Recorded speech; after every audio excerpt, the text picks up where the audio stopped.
Passionnée, furieuse, discrète ou acrobate,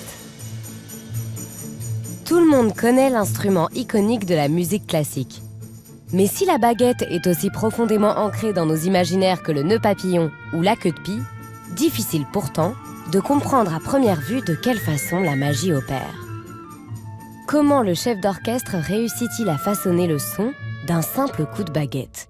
D'où vient-elle et surtout, à quoi sert-elle?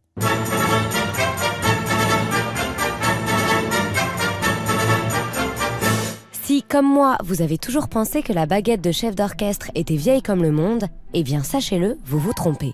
Au Moyen-Âge, et jusqu'à la fin de la période classique, pas de petits bâtons pour diriger au doigt et à l'œil ce qui ne sont encore que de petits ensembles musicaux. Le claveciniste ou le premier violoniste donne les indications principales aux musiciens et tout le monde s'en sort très bien. À l'opéra, le compositeur bat la mesure avec un archet ou un grand bâton qu'il frappe au sol. Ça fait beaucoup de bruit, ce n'est pas très pratique, voire carrément dangereux. Surtout si on est colérique, qu'on s'appelle Jean-Baptiste Lully, qu'on se frappe le pied avec et qu'on meurt de sa blessure à 55 ans. À l'époque, le chef tourne le dos à l'orchestre et au public, mais non, ce n'est pas parce qu'il a le trac. Il s'occupe déjà du chœur et des danseurs, qui sont souvent amateurs. Mais au XIXe siècle, avec les compositeurs romantiques, tout change, car l'orchestre s'étoffe pour devenir symphonique. Comme les partitions sont toujours plus complexes, il faut qu'une personne guide l'orchestre vers une interprétation harmonieuse de l'œuvre. C'est comme ça que le chef d'orchestre est né. Il y a quand même une masse de personnes qui va devoir faire un son à un moment bien précis. Et pour faire ce son à un moment bien précis, il faut l'inviter à le faire, ce son.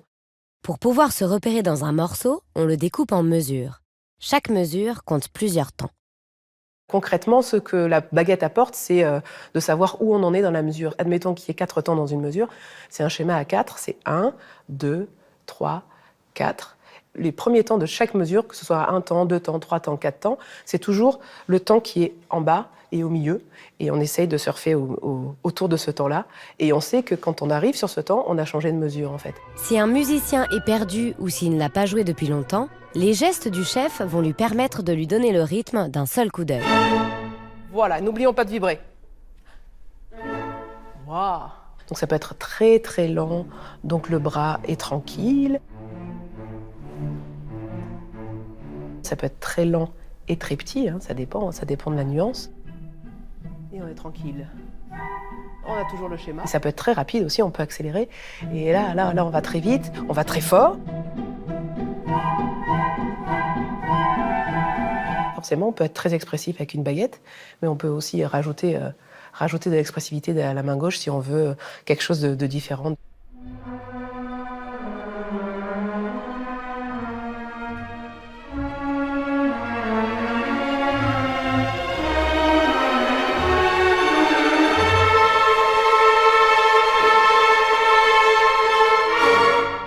C'est un ingénieur du son, un peu le chef d'orchestre. Il monte un peu les boutons comme ça avec ses mains.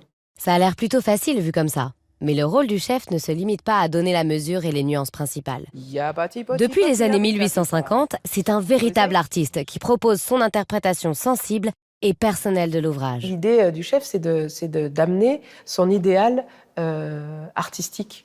Il y a plusieurs façons de le jouer et encore une fois, c'est pour se mettre tous d'accord en fait, parce que les 50 musiciens auraient 50 versions différentes de lire la même phrase. Toscanini, Bernstein ou Herbert von Karajan, au XXe siècle, des stars planétaires finissent d'entériner l'image d'Épinal du maestro à la baguette.